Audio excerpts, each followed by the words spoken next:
Well, hey, everybody, and welcome to another episode of Keys to the Shop, where we give you insights, inspiration, and the tools you need to grow as a coffee service professional. My name is Chris DiFirio. I'm your host for the show, and I would be honored if you would subscribe to the show and rate and review and all that fun stuff anywhere you listen to podcasts. This is a place where you can learn about operating a great coffee shop, crafting a great coffee career within the coffee shop space, and much, much more. So all those insights, inspiration, and tools come in the form of over 1,000 episodes of content over the last almost 10 years. So get plugged in, go to the website, keystotheshop.com. You can search the database of all of our past episodes right there. And don't forget key holder coaching groups. We have 9 days left. For those of you who are coffee shop owners who have 2 or more years of brick and mortar coffee shop experience, this group is a mastermind where we discuss issues related to coffee shops brought up by members and the membership, the 5, 6, or 7 people that we have in these groups. We meet for 2 hours every 2 weeks over 6 months to focus on each other, to focus on those issues, make progress in personal and professional development and business development. So if this is something you've heard about, you're thinking about, it starts with just having a conversation. You can find a link in the show notes and apply there. Reach out to me. It's not too late to sign up. We're still taking applications, but you got 9 days left. So go ahead and get that done today if that is on your heart to do it. So today's episode is brought to you by the Pacific Barista Series, plant-based beverages that are the originals in the industry. pacificfoodservice.com. Get samples for yourself, test it for yourself, try it. It really is like, it's tasting is believing. So texture is really amazing. The balance of the beverage is focused on the coffee and the final product. They have an extensive lineup for you to choose from, and your customers deserve the best. And so I think you need to be trying the Barista Series from Pacific. Check them out at pacificfoodservice.com. Now, today's episode is all about retraining your staff on new standards. Now, I use the term in the title, don't get stuck. And, we had an episode recently that was all about do not fall for fear-based marketing in coffee. Now, there is a difference between wisdom and fear. And fear is a little bit more sneaky and slimy, okay?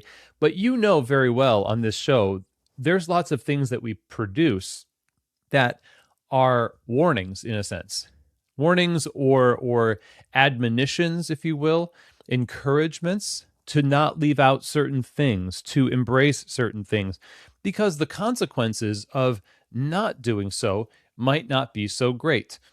Now, there again is a fine line between encouragement and in fear mongering. Okay, so I don't want you to read that to say you're stuck, because you might not be. But if you come across something that you know is absolutely a good thing for your cafe to do, you've thought about it, it aligns with values, it is a gift. It is this insight, this tool is a gift. Now it's up to you to bring it to your staff, and bring it to the business. But a lot of people are, I think, scared to introduce new things or change some things in the cafe, because change creates emotions that they're not euphoric. It's unknown. There's change management is a whole field of management for this reason, because we resist change. Yet at the same time, the business that refuses change in a knee-jerk way or based on fear, based on the idea that I'm afraid of what people are going to say, I'm afraid of my staff and how they're going to react to this. And that reaction is not, sometimes it's a red flag, like, okay, maybe they know something I don't, okay? We're going to talk about this in the episode. This is an encore episode, by the way, originally episode 191. So a long time ago, we put this out 400 episodes ago. And so I wanted to bring this back to talk about, but sometimes that's a red flag for you to pause and say, okay, why is there this resistance? Other times it's okay, there's resistance, but that doesn't mean we shouldn't do it. So We're going to talk about those things in the episode. I thought, today is a good day to bring this up because there are so many opportunities to change in the coffee shop. And there are many opportunities to simply stay the same. And those are opportunities. Saying no is just as effective as saying yes. Now, if you say yes to something new, like a new way of making espresso, a new way of doing pour-overs, you are working against the muscle memory of your staff. And it's the kind of thing they worked hard to develop. It's a comfort. It's a trusted source of consistency. And so changing things, while sometimes necessary in the cafe, isn't always fully embraced and therefore is not as effective as it could be, allowing us to sort of blame the thing rather than the approach. And today I hope that we equip you with a few more tools for you to navigate that kind of change and retraining your existing staff on new standards so it's not such a fearful thing, but you're built up and ready for natural resistance, but then you can usher in something that will serve everybody really, really well. And so I'm excited to share this with you. Let's get right to it. Here now is the ENCORE episode of retraining your staff on new standards, and I hope you enjoy.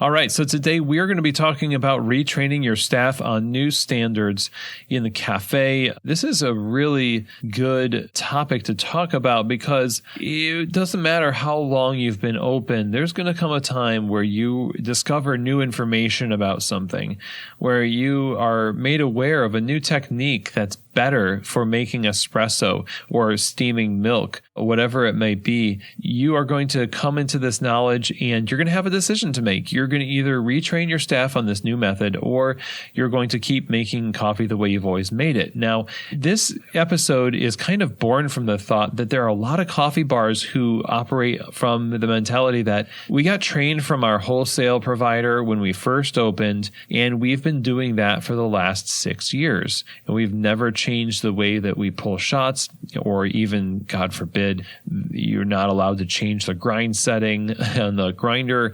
Just an iron grip on a standard of doing things that means security, right? If I just follow the advice of the experts, then I will be good. You don't really get to mature very fast as a owner if you're not able to grow past your initial training by pursuing more information, by being curious about the world of coffee and making your coffee bar and its systems and standards better. It's really important that we say this up front before we get going here in the episode, because I want you to examine yourself and your business to see if this is you. Have you let things slide for too long behind the bar because you're busy, because you have maybe too much trust in a wholesale provider or something a consultant told you? And this is coming from a consultant. Like if I tell you to do something and, 2 years later or something, you are convinced of a different way that's better and it actually tastes better or works better for your company, I'll be the first person to tell you to do that instead, because your business has needs that will be revealed to you as it grows. You will not know them until you've lived in that business for however long you need to, and it will tell you what it needs. And it's not going to be a linear path of application where you say, well, this business does X, Y, and Z, so that's going to work for me because I make the same amount of money, I have the same number of stores, everything looks like it's the same concept, so it should work for my business. No. Fingerprints are different on everybody. And because of that, your business is going to have a unique set of needs that needs your eyes and your ears and your hands on it. So up front, I just want to say this is most of us. Business can take us for a ride, and we allow things to happen in the business that eventually need to be changed. And most of that change happens as a result of not paying attention. And that lack of attention on these details comes from a feeling like you don't have control of where your attention goes.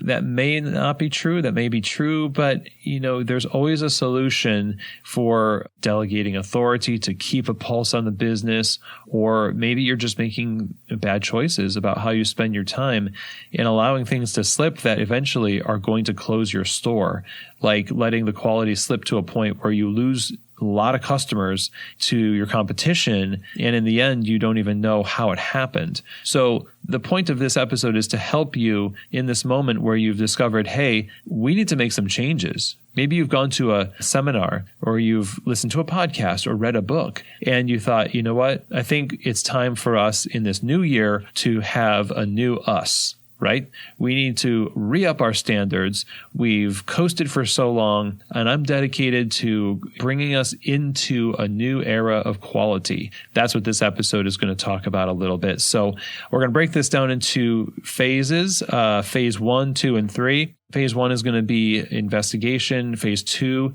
is the organization. And phase 3 is the application. So investigation, organization, application. Phase 1, let's talk about this.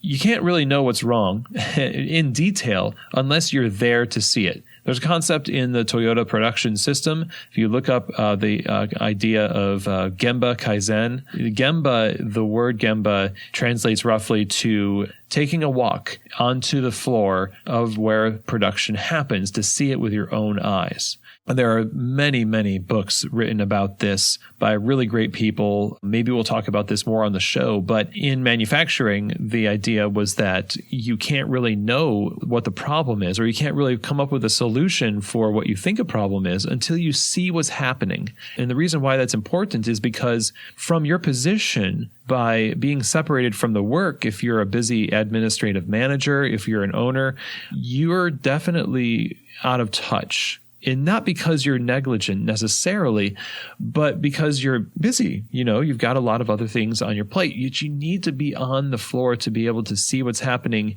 before you start saying, the problem is we don't do latte art. We need to do latte art, and that's what's going to bring people back. Now, what if the problem was actually that your espresso tasted bad? Maybe it's that people just aren't cleaning the espresso machine.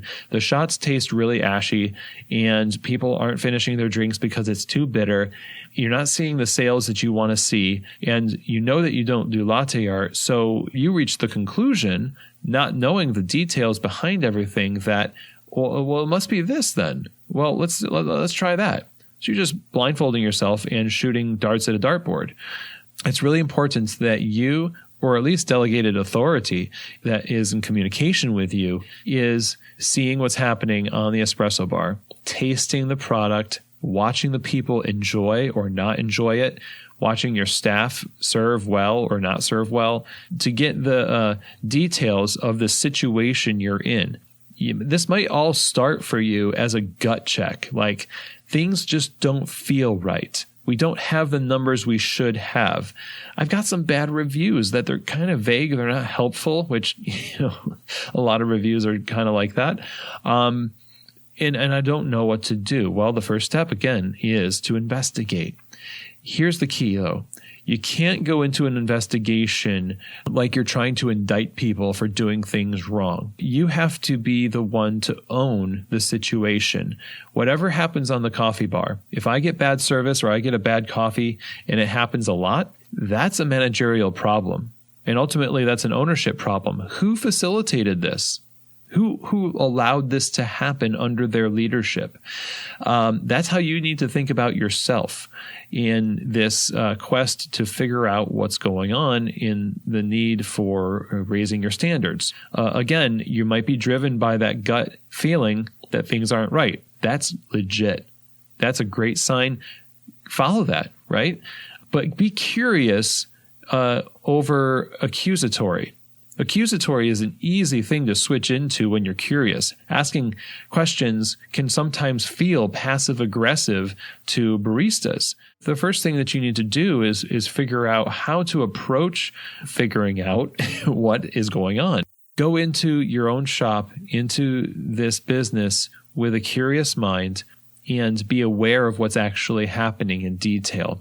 and then embrace the fact that if you don't like what you find out, that it's actually coming back to you and how you facilitated this to begin with.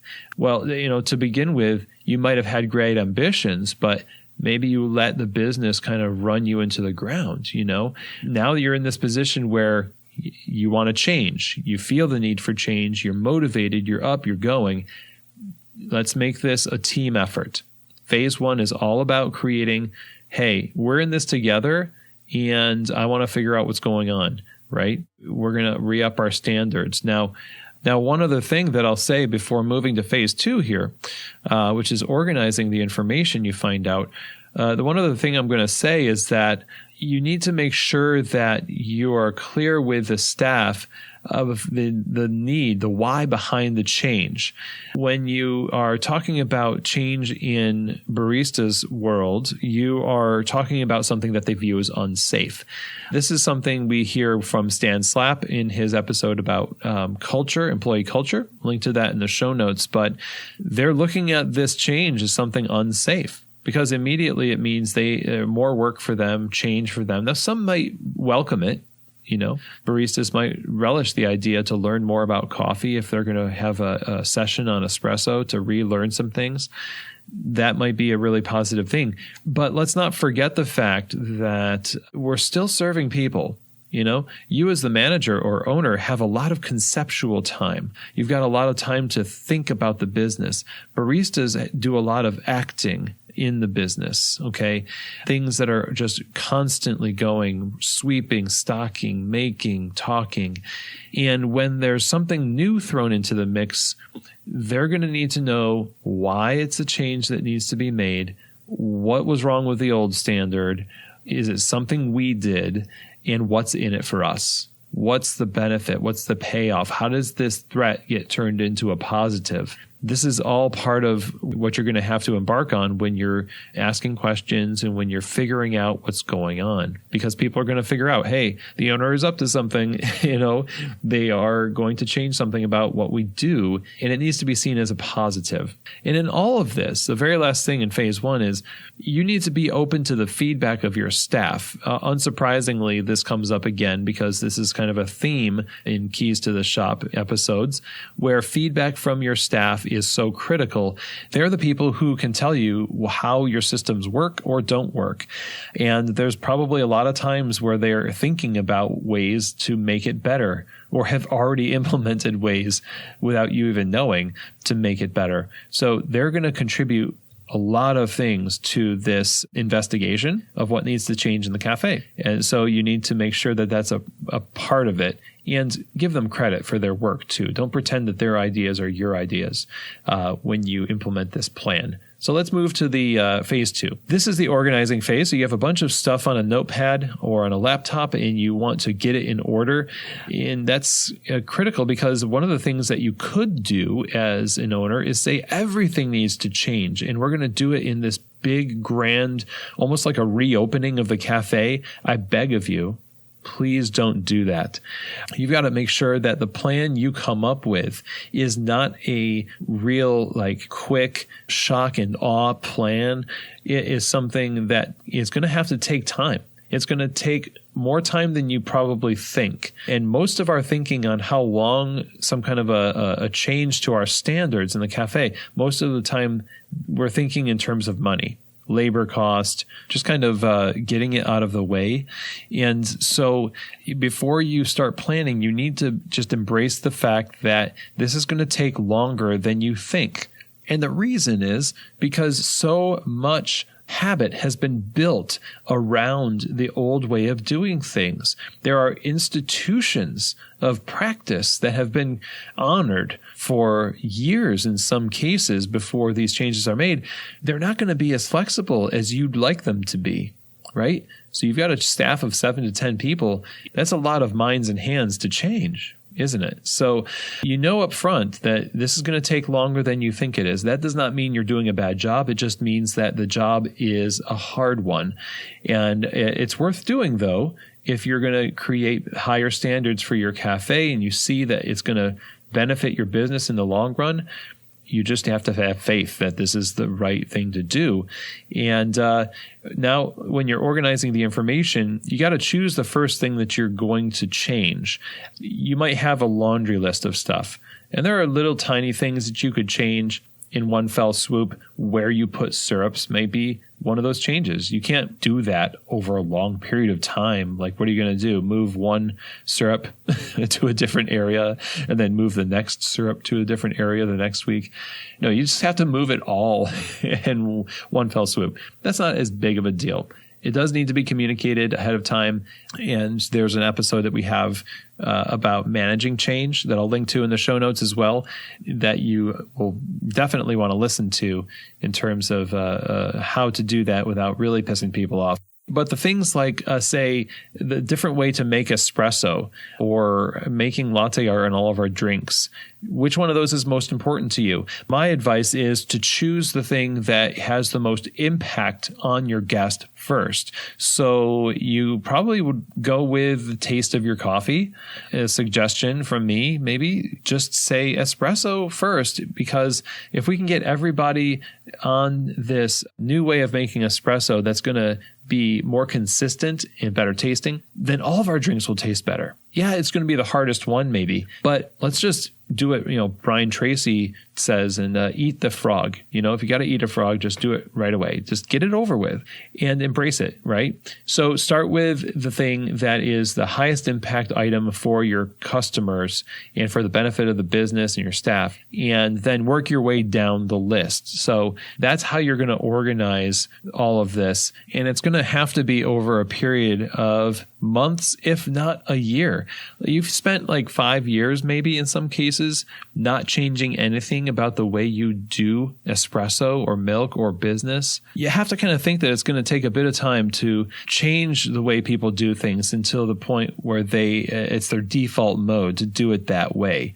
So with the organization, prioritize it according to impact. So the first thing that you're going to execute is the most impactful thing. And also make sure that you're giving yourself enough time. Big scale changes over time, you're probably talking about months, if not a year, depending on the size of your business. So it needs to be known up front that this is going to take some effort on the part of the trainers, the administration, and also it's going to cost some money and labor. But as long as you know that up front and you're still wanting to go through with it and create this like version 2 of your cafe, of your business, then more power to you. So many people go through this, and on the other end, they just are unbeatable when it comes to the kind of experience they can offer their guests, the kind of quality that they can offer their guests, because they've gone into this whole process of like paying attention to the details and creating a better overall coffee experience for the people that come into their shop. This cannot be the only time you do this.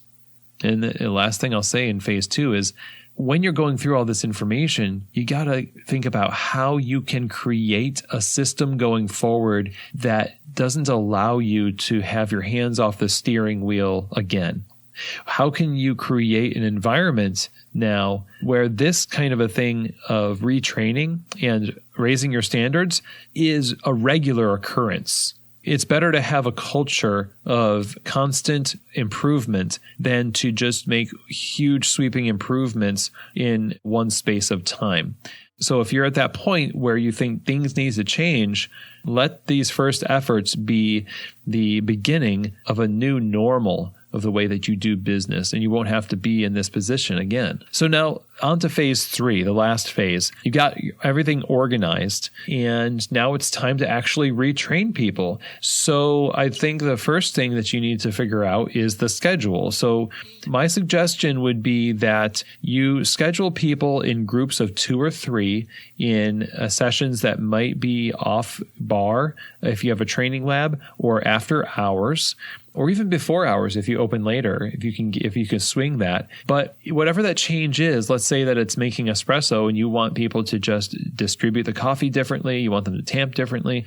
Whatever that change is, you need to have some face-to-face time and some hands-on time with the employees to teach them this new thing. It's important because they get to ask questions and you get to answer those questions and you get to say, okay, here's the old standard, here's the new standard, here's the whys behind all of this, here's how you do it, let's see you do it, and then let's keep having you do it until it becomes somewhat fluid. Now, after these sessions, these 2-hour sessions with 2 to 3 people, you can follow up with them on bar multiple times, however long it takes really, to see how those changes are taking place. Follow through with the employees to make sure that they're really getting it. Too often what happens in these training sessions, especially when we're saying, okay, here's a new thing that we're introducing and here's how to do it, is that we only get one shot to talk to people, and then we just trust that they're going to do it perfectly from that point forward.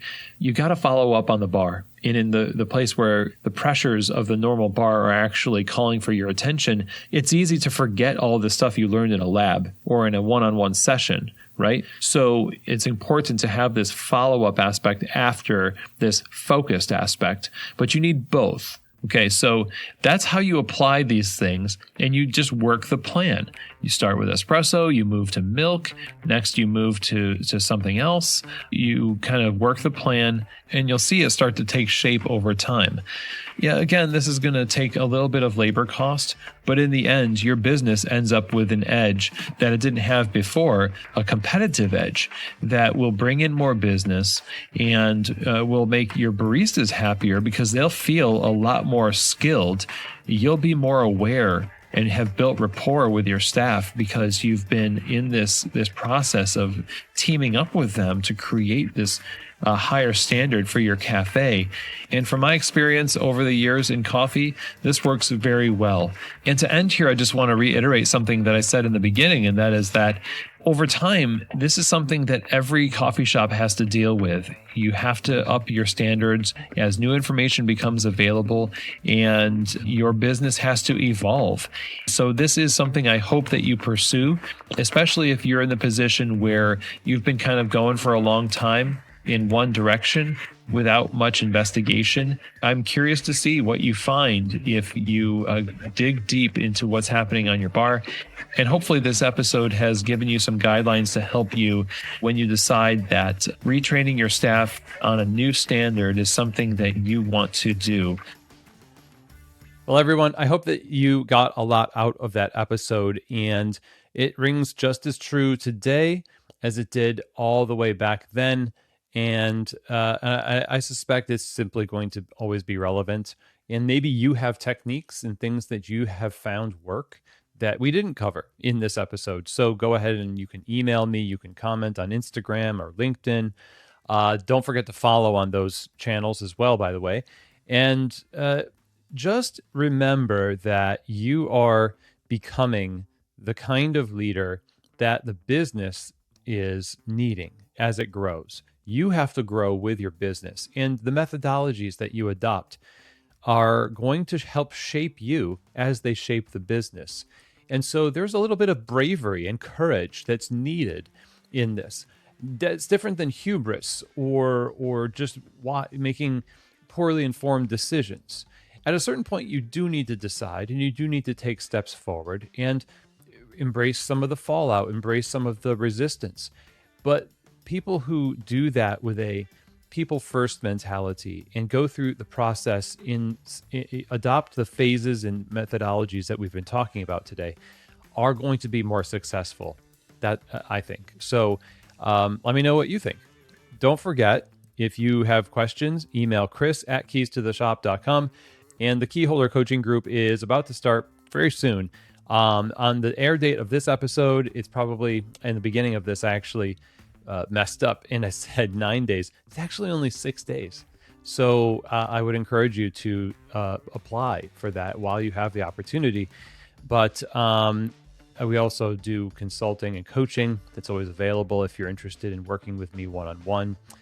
It's what I do full time. Just try to be helpful. So thanks, everybody. I appreciate you. And as always, I hope that this episode has truly given you keys to the shop.